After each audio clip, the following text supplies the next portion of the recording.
C'est quoi un PEDT? C'est un projet éducatif de territoire. Son élaboration a regroupé tous les acteurs de la vie des enfants mouilleronnais. À quoi ça va servir?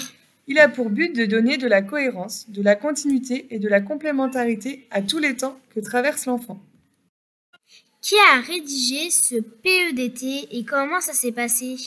Il y a eu plusieurs réunions de travail qui ont regroupé les enseignants, les animateurs, les ADSEM, les membres des associations sportives, culturelles, les parents d'élèves, sans oublier les élus. Elles ont permis de faire un état de lieu de ce qui était déjà fait et de ce qui est à améliorer ou à développer. Mais vous aussi les enfants, vous avez été invités à nous dire ce que vous aimez faire et ce que vous aimeriez faire autour de 3 axes suivants. Le vivre ensemble, la culture, l'environnement. Moi, j'aime bien faire du vélo. On peut monter sur le toboggan. Avoir plus de temps libre. J'aimerais apprendre les secourismes. Faire du sport pour découvrir toutes les associations de mouillerons. Installer des boîtes à livres sur les cours. J'aime bien marcher. Il faudrait des bancs, des endroits pour être au calme sur la cour. On danse dans la cour. Pour jouer à cache-cache, il faudrait des arbres et des buissons pour se cacher. J'aimerais un petit jardin ou une piscine. Il faudrait un mur d'escalade. Et des arbres pour se cacher du soleil. De nombreuses valeurs ont été mises en avant.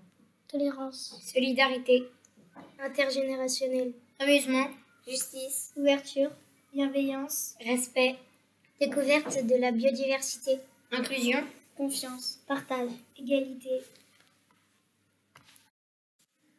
Les 4 axes définis sont les suivants. Faciliter l'interconnaissance des acteurs de la communauté éducative. Favoriser l'ouverture culturelle et sportive. Améliorer les lieux de vie dédiés aux enfants. Accompagner l'enfant dans son évolution. Les premières actions ont déjà débuté depuis la rentrée de septembre. Pour faciliter les échanges entre les professionnels, une rencontre a eu lieu lors de la pré-rentrée afin de faire connaissance. Il est également prévu de faire des formations en commun entre les ADSEM et les animateurs.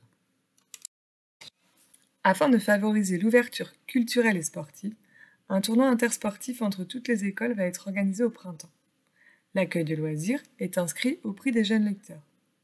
Les enfants du CME ont aussi à cœur d'organiser des repas à thème en lien avec le chef cuisinier du restaurant scolaire. De nombreuses réflexions sont déjà entamées concernant l'aménagement des cours de récréation afin d'améliorer les lieux de vie des enfants. Cette année, un des objectifs est également de commencer un travail commun autour des chartes de vie tant à l'école qu'à l'accueil de loisirs ainsi que dans les structures sportives. La mise en place du PEDT a déjà permis d'organiser un pédibus afin que les enfants puissent bénéficier de leur entraînement de foot. Pour accompagner au mieux l'enfant dans son évolution, diverses actions sont développées. Le CME et le passeport civisme favorisent l'expression et les idées des enfants.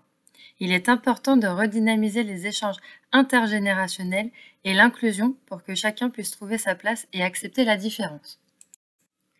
Tout au long du PEDT, des comités de pilotage sont organisés afin d'évaluer les différentes actions et l'avancée des projets. L'année 2025 va quant à elle être rythmée par la demande de labellisation du plan mercredi. L'équipe d'animateurs a déjà commencé à travailler afin de mettre en avant leur travail et les axes d'amélioration.